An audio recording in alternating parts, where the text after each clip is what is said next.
welcome back to my channel. It's your girl Sharon, aka the Melanin Nostalgic Runner, and we are back for another episode of The Real Housewives of Beverly Hills, and this is season 15, and this is episode 4, and this is called A Housewives Heatwave. Before we get into this video, this review is going to be super short because I'll be honest with you, I was having a tough time staying awake watching this episode. It was not very good. It was definitely a filler, and it's odd to me. Sorry, I'm distracted. You already know. If I'm in here, you know who else is in here? Whisper. And she came on cue. That's her. So that's what I was paying attention to. But anyway, this video was definitely more, this was more of a filler for sure. And for us to be coming back from getting a 2-week break from Beverly Hills, I was not expecting to have a filler episode. And also, to be honest with you, I think I've already shared in the previous video that Beverly Hills really hasn't been given anything so far. I'm kind of bored. And this was honestly a continuation of that. So in this video, what I'm going to do to make this a little bit longer, I'm going to do a couple of things. I'm going to talk about how I feel about Salt Lake City overall. And then I'm also going to talk about Real Housewives Potomac's seating chart instead of doing separate videos for that. I'm going to just combine it all as one thing. First, let's talk Potomac, then I'll talk Salt Lake, and then we'll get into this episode. We'll go in that order. Anyway, without further ado, let's talk about the seating chart. Now, Potomac did something very, very new, or really Bravo did something new. So they actually were the ones who released this reunion seating chart, and they did it in the form of a video instead of doing it as just like the photo, because the big reveal is that Karen is back. Ta-da! And she reclaims her throne of being first chair. Now, overall, this seating chart, and of course, I think we're going to have it probably here, it's a doozy. I was expecting Karen to make an appearance, so this wasn't that surprising. Or her to get her throne back, I was expecting that too, because Karen is Karen, that's her. And honestly, even though I don't really miss Karen this season, I feel like a lot of the moments that we're getting right now, which is like the overproducing, I don't think we would have gotten that with Karen being on the show. I feel like a lot of this is because Karen's not on the show, and Giselle and Ashley mainly, and with a little bit of Wendy, I think they felt like they needed to create moments in order for the show to even still be interesting. So hence why you have a lot of the overproducing that's taking place. And I think with Karen, because Karen does it too, she self-produces, but it just isn't as obvious. She just does a good job of it. And I think we're seeing that. And also, too, I'll be honest with you, I think I've said before, Kay and Angel really suffered from not having the leadership of a Karen.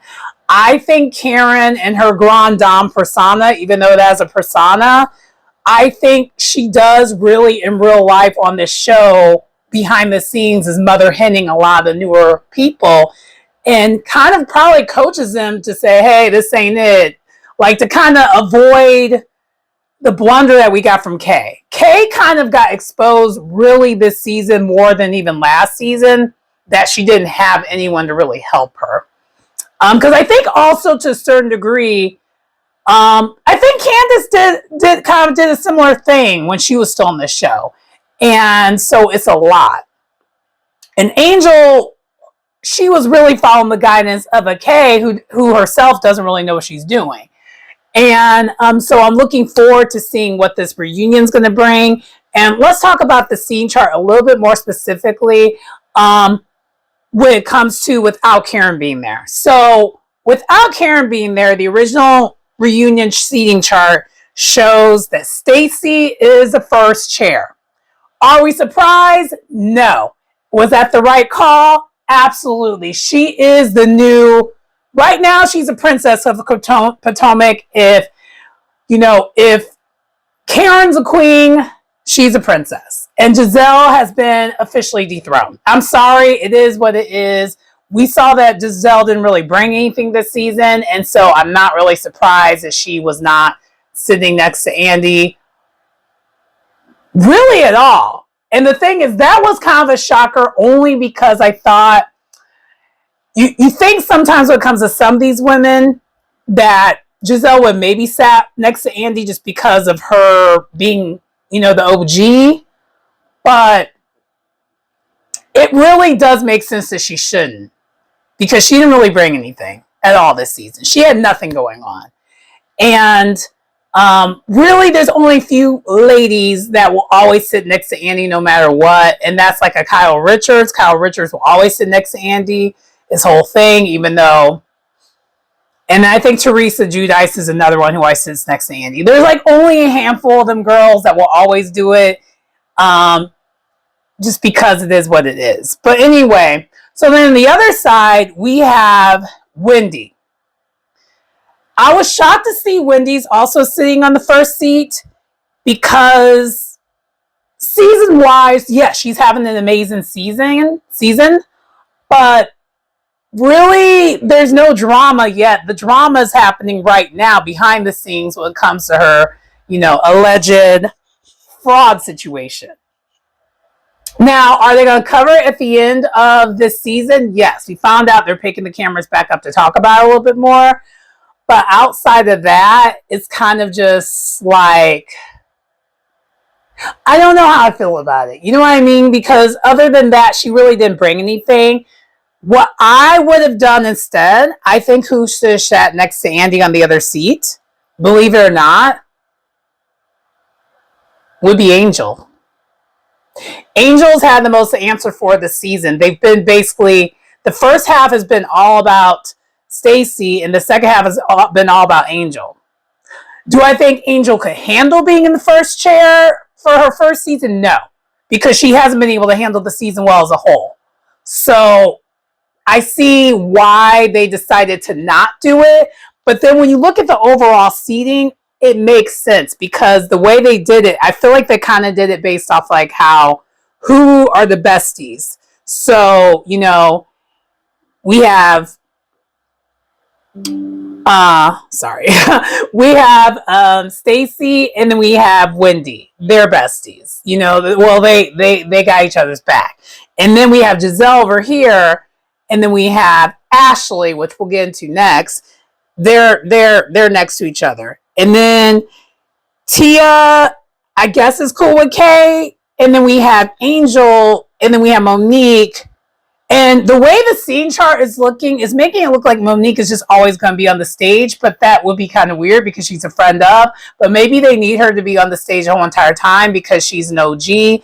And I think, honestly, Giselle, because she, is a producer on the show, I feel like she feels like she needs the extra support of someone like a Monique who actually understands how this works. So I wouldn't be surprised if Monique is there the whole entire time, or at least is there during the Karen segment, which I think will happen either the end of part 2 to part 3. Who knows? But I don't think Karen's going to be on stage the whole entire time. There's no way, because there's a lot more things to talk about. But anyway, if I was to do it differently, I would have really done Angel on the other side of Stacy, and then after that, then I would have actually had Tia sitting next to Angel, because Tia had story. She had personal story. She had more going on. And then I would actually probably keep Ashley where she's at. Yeah. Actually, no. Yeah, I would keep Ashley where she's at. And then I will do Giselle in the third chair on the side that she's on. And then Kay at the end. I think Kay should have been at the end, to be honest with you. I don't, I forgot about Wendy. No. Wendy would sit, sorry, let's redo that. So let me redo it. So I would have done Stacy,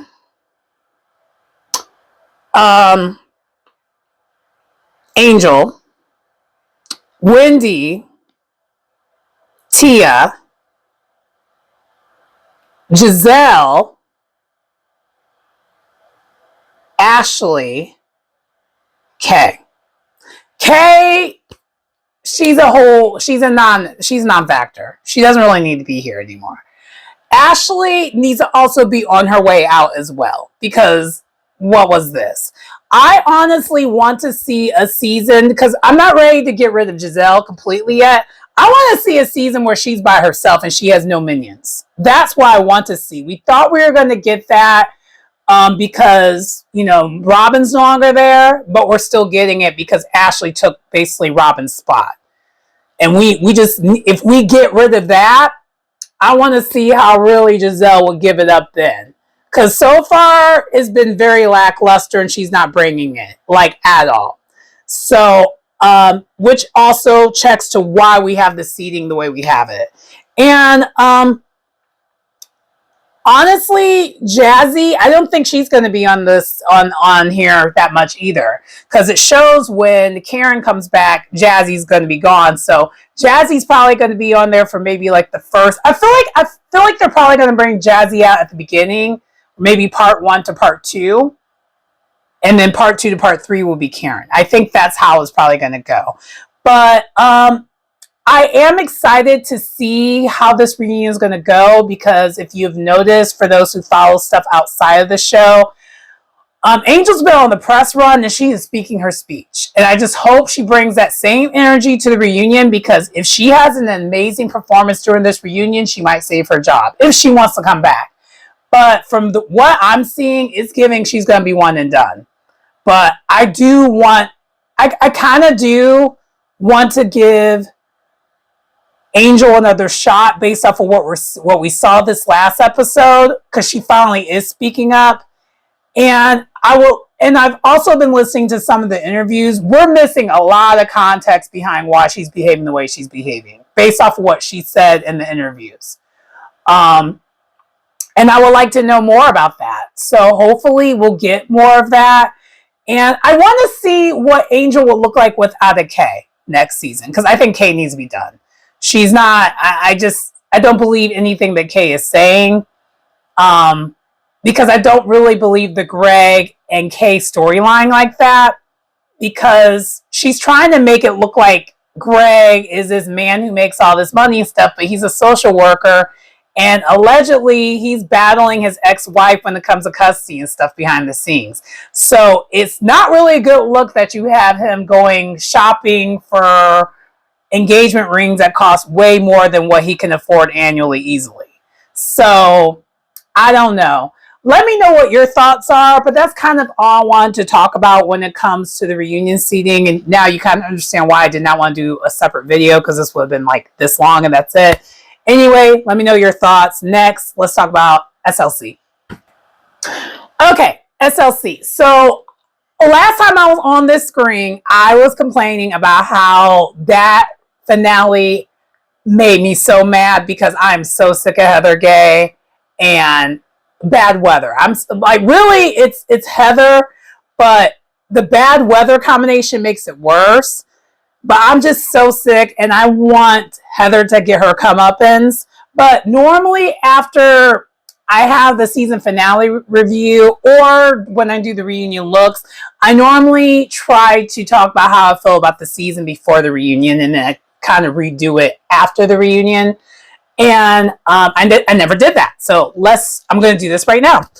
So I want to talk about every single person on the cast and see if I want to change anything. That's kind of what this is about now. So first of all, Angie. Angie doesn't need to change anything. I think Angie's doing a bang-up job. She did a decent job this season. What I will say is I am confused why she was Summer Snowflake, because I was expecting more from her for it to constitute that. And to me, it didn't give that. So I am confused by that. And then also, let me bring up the SLC seating chart for the reunion, because we know we're getting that on Wednesday. Well, Tuesday for those who watch Bravo. You already know I do Peacock. I don't have the I don't need to watch it live. No disrespect. I'm just not going to do it. I want to rehash the seating chart because now seeing more of what we saw, I want to know if that seating chart makes any sense right now. So let's go to what the seating chart is.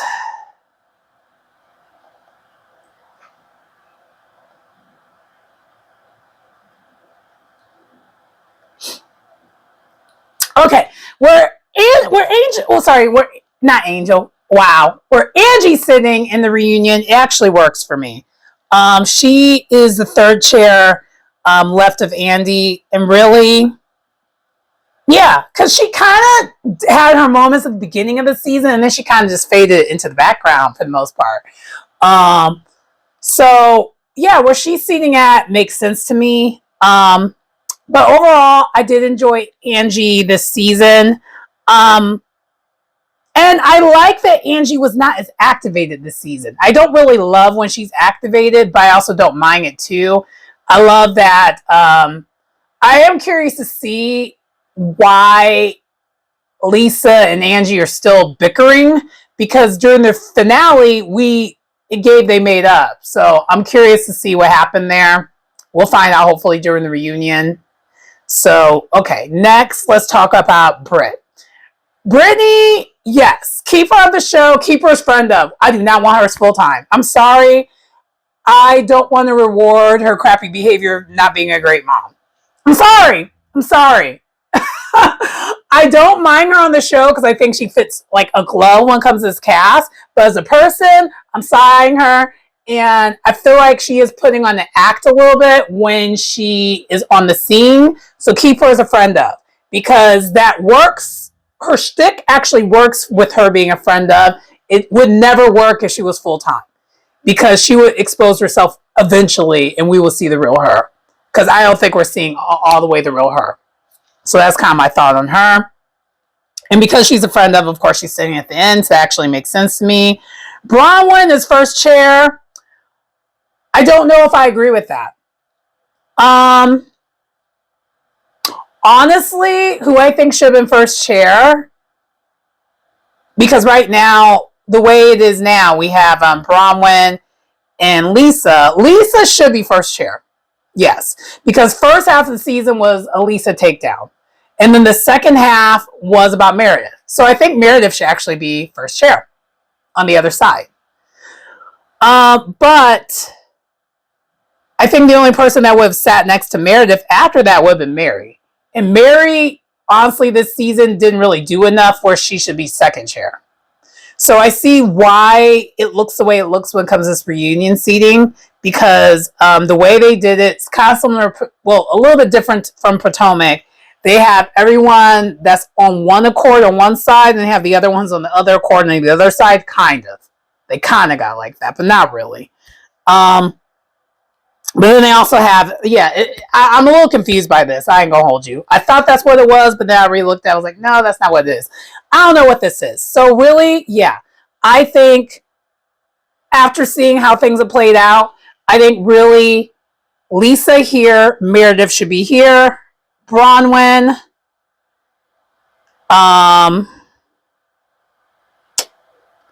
Angie, Heather, Mary, Whitney. I think that's how it should be now. Anyway, let's talk about Bronwyn. But Bronwyn, yes, she is an amazing housewife. I keep her on. Like, you love to love her, you love to hate her, but she's not as cringy to me as a Heather. Heather, I mean, Bronwyn to me has some heat to her. For those who are into pro wrestling, she's a little heelish, has a little bit of heat to her, but it's not go away heat. Heather is giving me go away heat. I'm kind of getting to the point where she's becoming like a Tamra for me, especially if she does not have a takedown season. I think if she gets taken down a peg or two, I think I will feel a little bit better about her on the show because I understand she's necessary to be on the show. But I need a takedown. I feel like a lot of us as viewers would just be satisfied to see it. Not to the point where, I don't need to be diabolical, because nothing on this show was that diabolical, thank God. I feel like of all the housewife shows, this is actually the more lighter housewife show, especially after the Jen Shaw of it all ended. But we need someone to gather her and humble her just a little bit. Similar to how Mary was humbling her the first couple seasons, and Jen Shaw definitely was humbling her. I think we just need a little bit of that, and then we can get back to where we need to be, because Heather has been doing too much and is bringing on my nerves. So that's my thoughts on Heather. I know I kind of went right from Bronwyn to Heather, but Bronwyn, don't change. Stay the way you are. Heather, she's becoming exhausting. You already know how I feel about that. Now, Lisa's turning a corner for me. I'm not a huge Lisa fan, and honestly, I'm not a fan of really anyone on the show other than Mary. And Mary is more or less because I cheer for anyone who is black. I'm sorry, that's just kind of what it is for me. It has nothing to do with anything else. That's it. I wish I was gonna give you more. It was no, it's that surface. Anyway, but Lisa, yes, she has to stay on this show. Lisa is her. And Lisa can get these women off of her. And still, and this is actually the reason why I need Heather to be taken down, because it's Heather, you are so goofy. You can't take on Lisa by yourself at all. Really, there's only Angie can take her by herself. Mary and Bronwyn. Everyone else, no. So it just kills me that, sorry to go back to Heather, but she is trying to strut like she's that girl and she's her. And it's but you're not. You're not. Really, it's Mary and it's Lisa. Them two are the faces, and Bronwyn is becoming that too. The people are surpassing you, and that's just what it is. But anyway, Mary, yes, she has to stay on the show. You already know how I feel about Mary. We ain't gonna get into it that long, because I'm not trying to make this too long. Meredith, this might be her last season, and I wouldn't be that mad at it. And if it isn't, she does need to be demoted to friend of. And I've been saying that even before this takedown happened. I've been saying she needs to be demoted to friend of, even though the season finale made me root for her, just because I can't stand bad weather that much, where I just switch sides like that. I pulled a Bronwyn basically, but I'm kind of over Meredith's shtick. So I don't want her off the show. I just want her to become a friend of, though. Because it's giving that's what she wants anyway. She's putting in the work of a friend of. Honestly, this season, Brittany shared more than what Bronwyn did. Not Bronwyn, sorry. What Meredith did. It's obvious. So, but I don't want Brittany to become full-time, because there's no reason for that. Last but not least, let's talk about Whitney.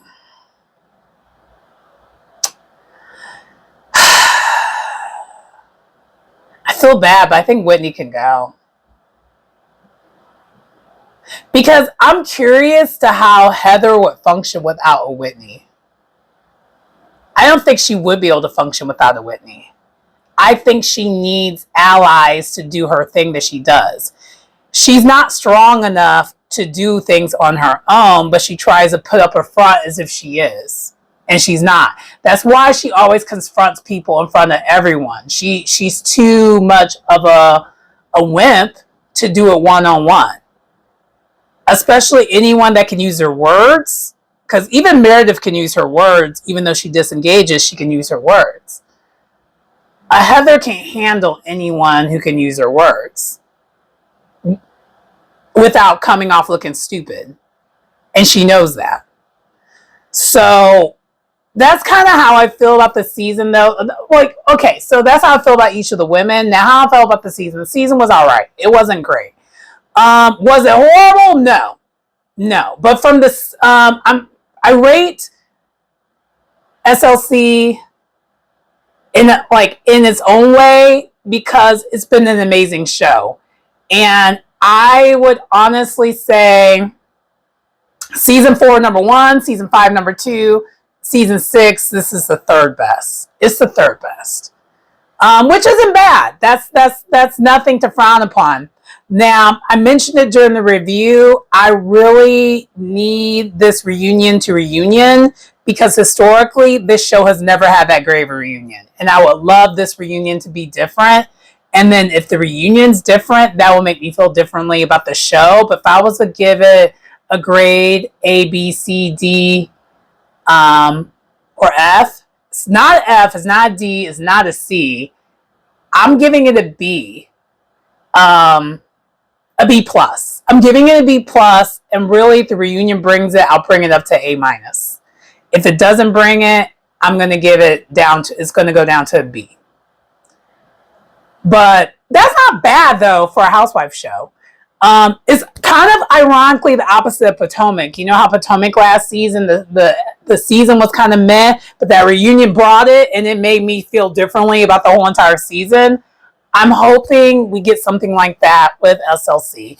Anyway, that's all I have to say when it comes to that. Let's get into the actual review of Beverly Hills. And I might chop and screw how I do this. We'll see. I'll put in the description how I'm going to do this just because I feel bad I'm doing all this in one video. But I just don't want to do separate videos for this because why? Anyway, moving on. Okay. So the highlight of this episode, because we're not even going to really review the episode for real, I'm going to give you the synopsis, what happened, and then I'll go into the girls.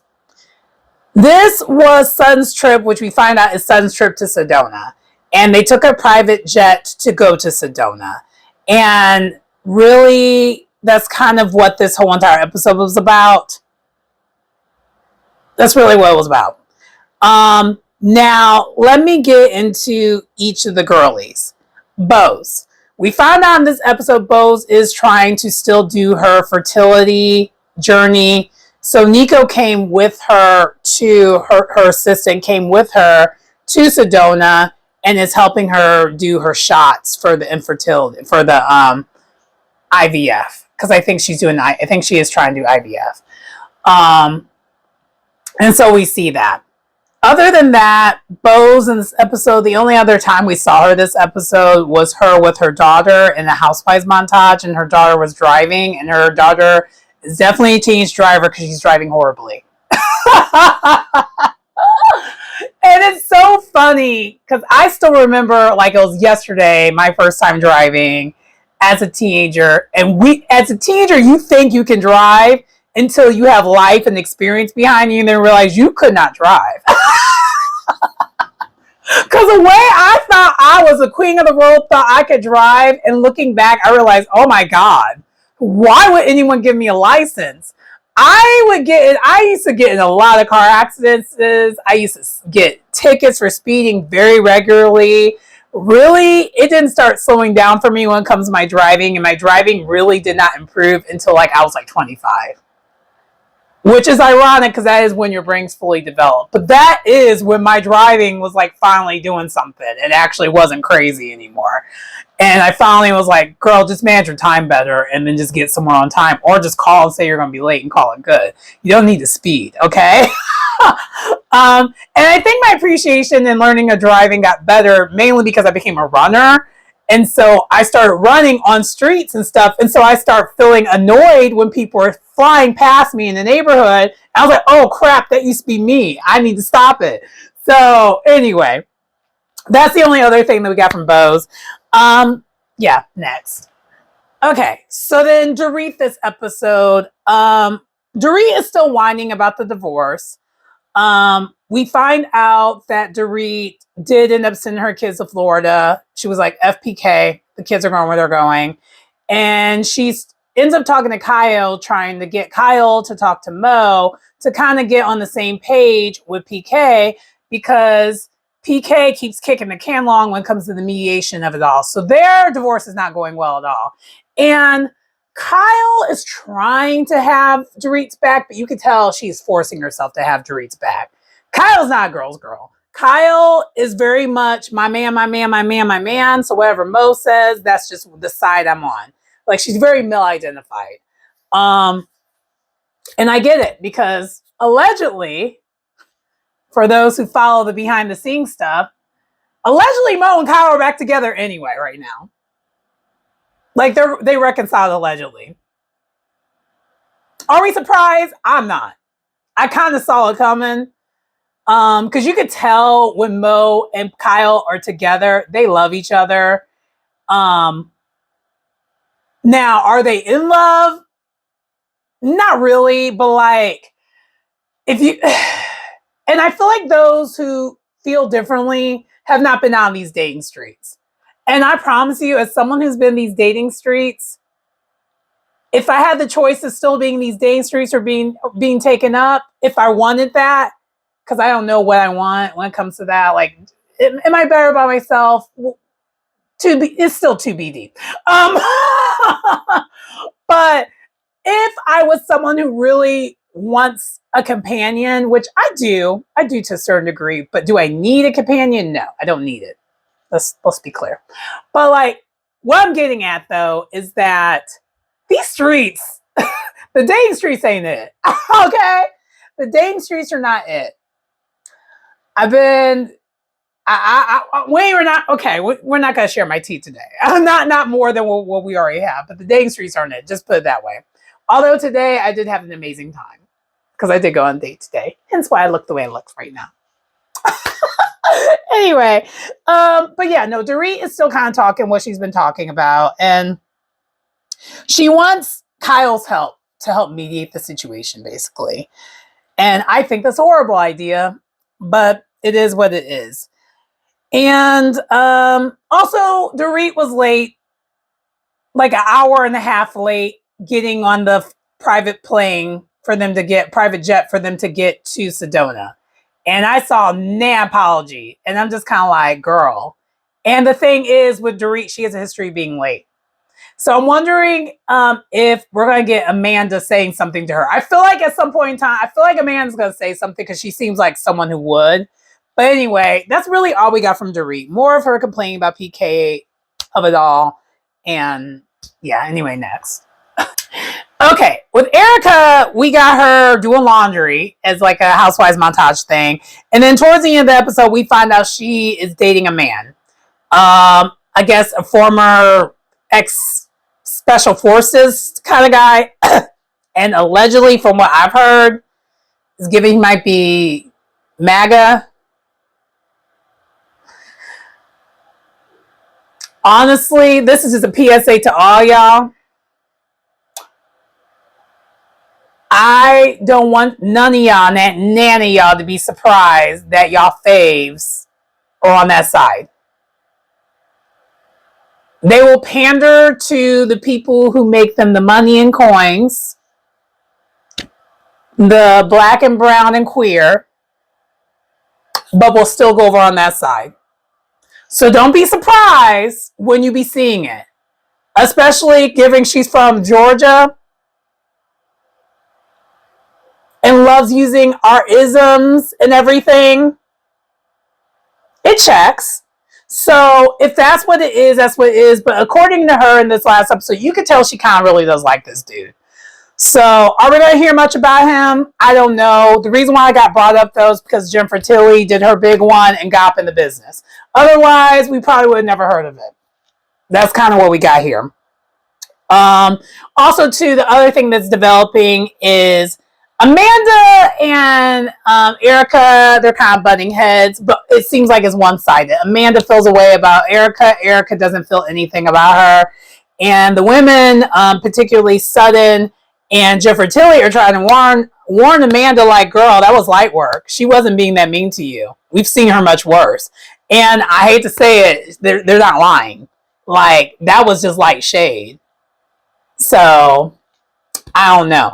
We're going to talk about Amanda last because really the episode was about her.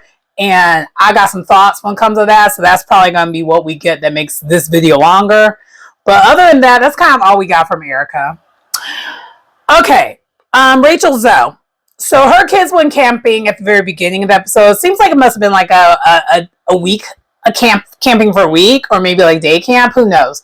It was just really the one child. And I forgot his name. It's the younger one. The other one, Skylar, we find out he's in the Hamptons, just having him a summer vibe or whatever. And I will say this when it comes to Rachel Zoe, which I don't know why I can't just call her Rachel. I gotta call her Rachel Zoe because that's her. That's her name. Just like I have to just like how I call Kathy Hilton, I call her Kathy Hilton, not just Kathy.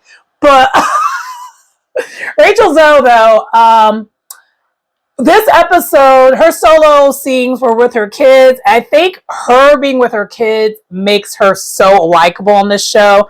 And really, her kids have so much personality, and it makes me. She's one of the few things on this show that I'm interested in, is really just seeing her and her kids, because her kids are just have so much personality and they're kind of a hoot.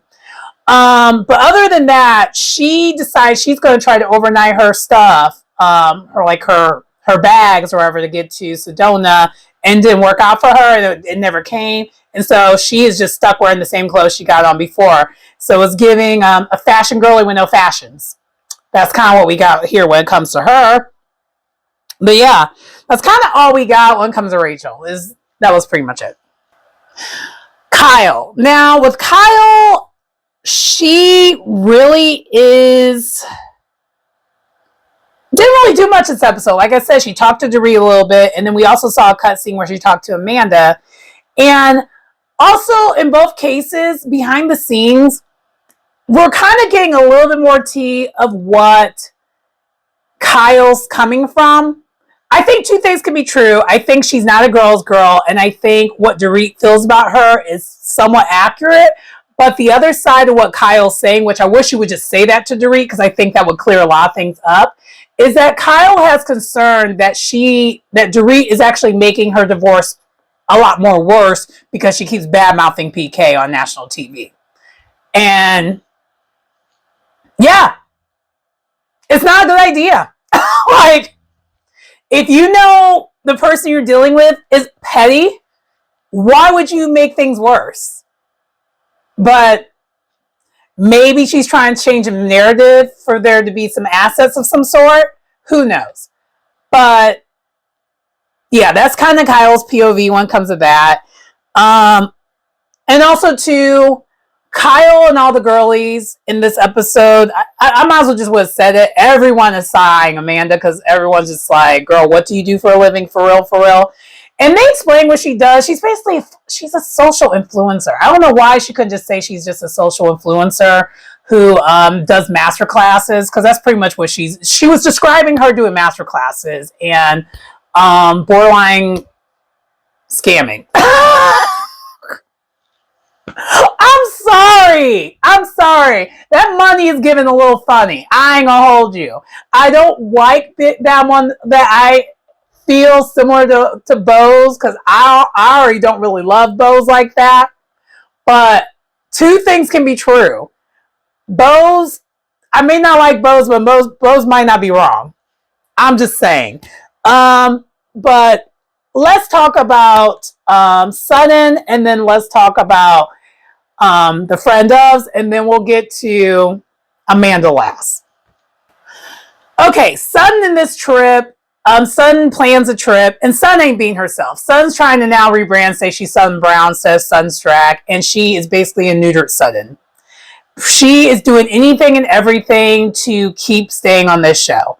And so now she's being fake as all get out, and she's calling out and throwing all her real friends under as a bus. So basically, long story less long, for what I saw this episode, it was giving Jennifer Tilly, you next. Like, you know how Garcelle's gone, you next. It's giving that. So, because Sudden wants to be on the show so bad. And I love how we're already seeing the tension brewing between Sudden and Jennifer Tilly. So let's get into Jennifer Tilly right now. Because Jennifer Tilly actually ended up going to Son's house, and then we find out about the trip and all that stuff. Jennifer Tilly called her rhobh because yeah.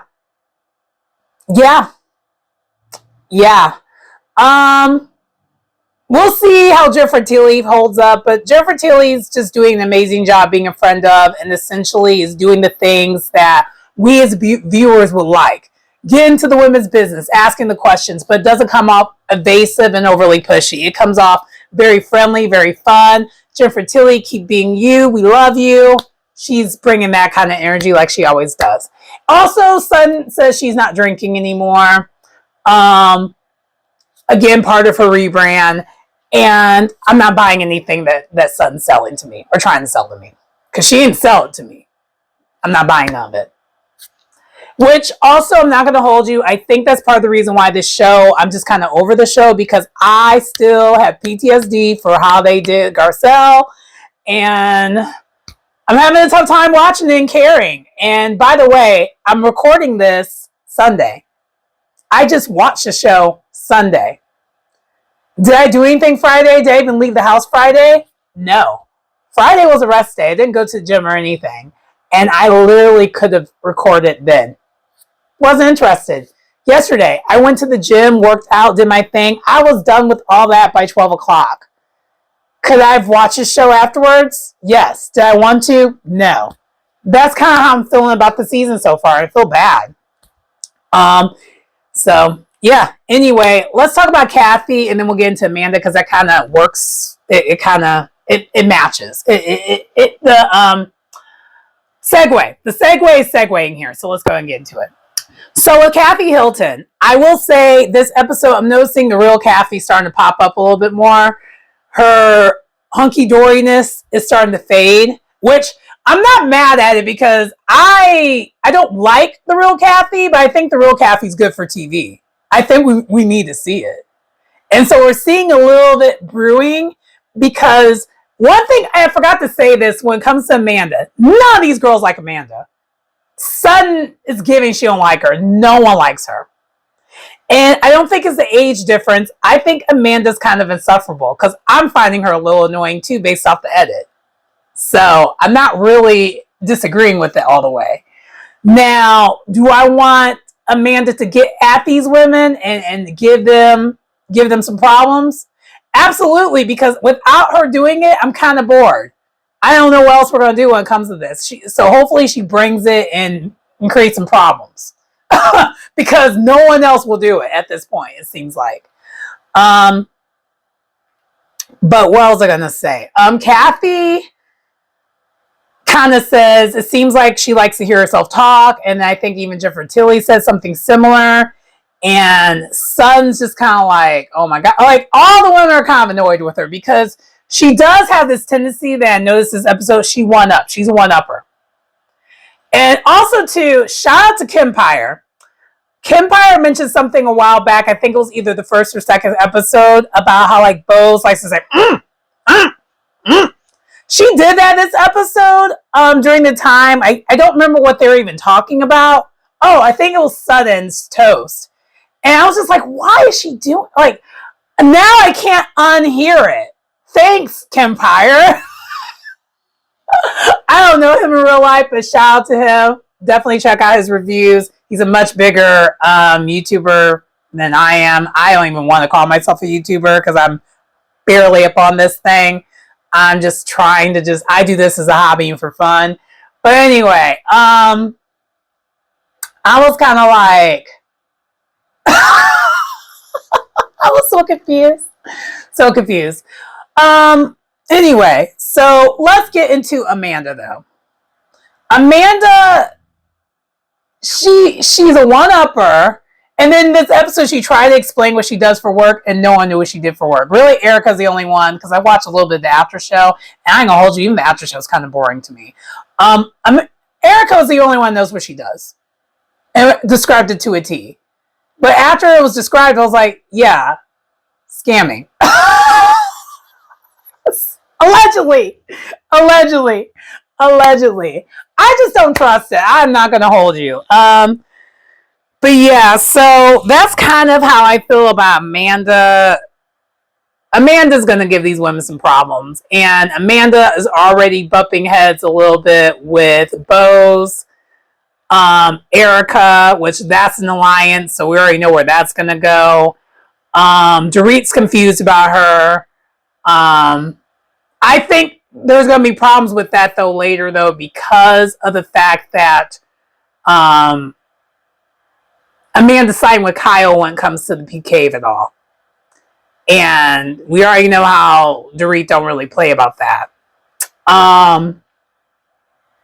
And Jennifer Tilly already is kind of like, even Jennifer Tilly sighing her, so I'm kind of like, oh gosh.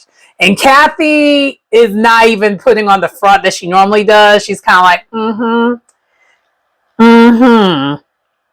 And so that in itself is kind of interesting. Oh yeah, the other thing that so Kathy said something in her confessional or said something out loud like, oh, that's great, when Amanda was describing what she does for a living, and Kyle was cackling because she knows what that means. And Kyle actually explained to us what that means. That means she'll know, or she just stopped listening. And it did seem like she was long-winded trying to tell everyone what she does for a living. And honestly, if you have to explain that much about what you do for a living, I don't know. I don't trust it. Even being self-employed and being an entrepreneur, it shouldn't be that hard to explain all that. But anyway, so that's kind of what the episode was. Anyway, let me know what y'all think in the comments. I will try to review this season, but if it ain't giving nothing, I am going to come on the screen and tell you probably in another review saying it ain't it, and I'm just going to, or I'll probably end up putting it in another review together. I don't want to do that because my reviews are already kind of long, so I don't know. We'll see.